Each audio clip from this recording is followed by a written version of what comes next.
President Donald Trump reportedly watched from the White House as the impeachment proceedings played out on live TV. Unlike the first time around, it is not clear what plan the president has to fight this impeachment. White House correspondent Owen Jensen reports. Owen?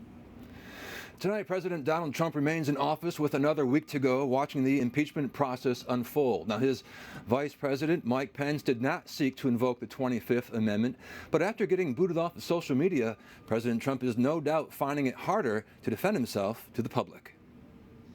As Vice President Mike Pence and Chief of Staff Mark Meadows arrived at the White House separately this morning, President Donald Trump's fate was once again in the hands of lawmakers.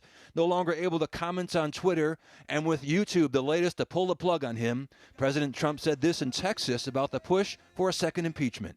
The impeachment hoax is a continuation of the greatest and most vicious witch hunt in the history of our country.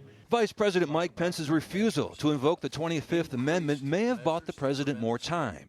In a letter, the vice president wrote to House Speaker Nancy Pelosi, invoking the 25th Amendment in such a manner would set a terrible precedent. And he continued, I urge you and every member of Congress to avoid actions that would further divide and inflame the passions of the moment.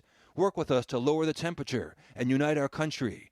Meanwhile, the incoming administration continues to take shape. I've asked Ambassador Samantha Power to serve as the next administrator of the U.S. Agency for International Development.